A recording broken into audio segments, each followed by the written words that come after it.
Giant monsters, or kaiju, have been known to leave behind a path of destruction far greater than anything attributed to my patriarch. It is my sworn duty as Jason of Daikaiju Disaster Control to dig through the rubble and find out where these creatures might strike next.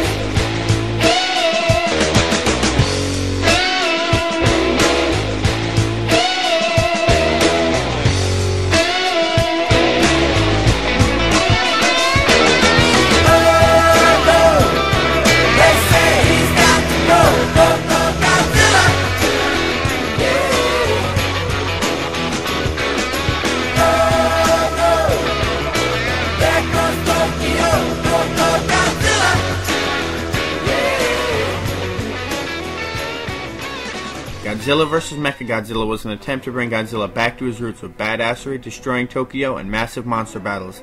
These are scratching our heads with aliens that turn into apes, completely incompetent armed forces, the useless King Caesar, and planets from black holes. Apparently, this was enough for writer-director John Fukuda to be promptly sacked and have Yukiko Takayama and Ishiro Honda, creator of Ghidorah, take over the film that would become known as the finale of the Showa series of Godzilla films. While Terror of Mechagodzilla was never intended to close the series, its beginning is very fitting for a memorial. The first 15 minutes or so are in boring documentary form, detailing the origins of Godzilla, its motivations for attack, and quickly summarizing his battles against various monsters and alien invaders. This prologue, it seems, was only included in the American version of the film, so it's possible this was added after they realized that another Godzilla film wasn't coming for some time. It starts to pick up a bit more once it moves on to Godzilla vs. Mechagodzilla. At this point, it's actually describing events rather than trying to treat the entire series like one movie. It was at this point in the film that I realized something was fundamentally different. And then the opening credits started, and I figured out what it was. Ishiro Honda, it seems, made sure to pick up the 1975 edition of Adobe Photoshop. Not only did he learn to use filters, but unlike John Fukuda, he used shading, cropping, and zooming to actually create dramatic tension. For probably the first time in all of ever, the out-of-context rehash looked more badass, more intimidating, and altogether better in its entirety than it had in the context of the original film. Note that Teruyoshi Nakano was the special effects director on both films. It's not only the effects, though they're a pretty obvious reminder. Everything in this film is a step up in quality. It just takes itself more seriously. The aliens are more sinister, and they don't turn into apes, although one does sport a pointy beard that seems decidedly useless in a costume. The film doesn't completely shit on the original, however, taking care that the one alien left in a state that he could turn back into an ape decays into a very ambiguous alien state. The third planet of the black hole thing is also explained. Rather than the third planet somehow living inside it, they come from the third planet that was pulled out of it, presumably the third planet orbiting a star that imploded.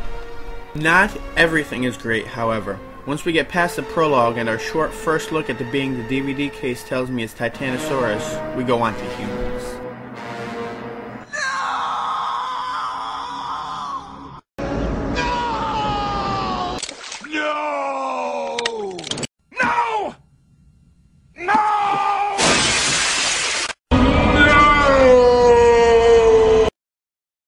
We have scenes of humans talking in front of stationary cameras.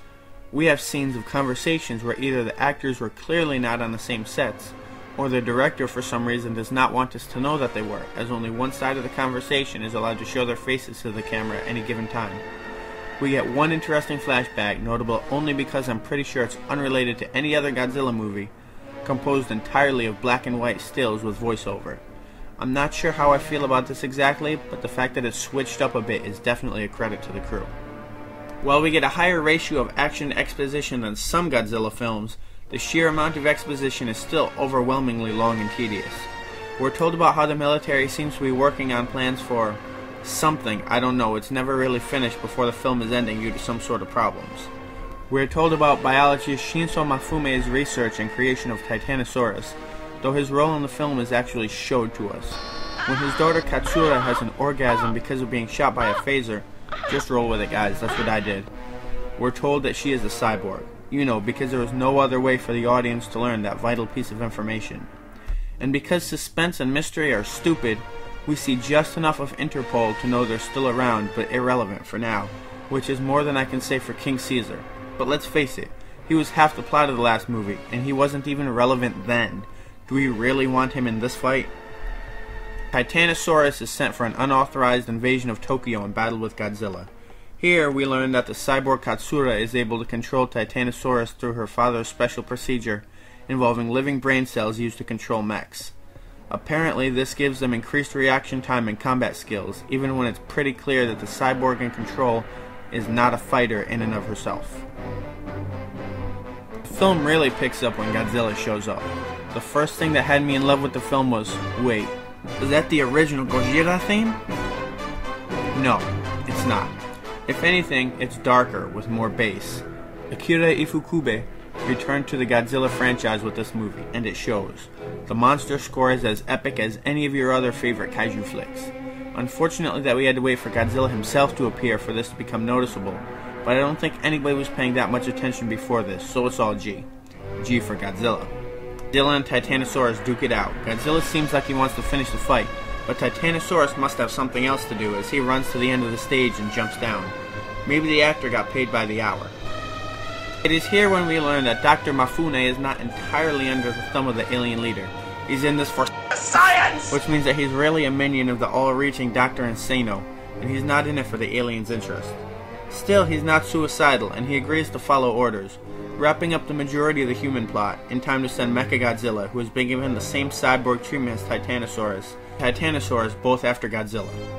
And here's where the sheer fucking awesome comes in. Spoilers will follow.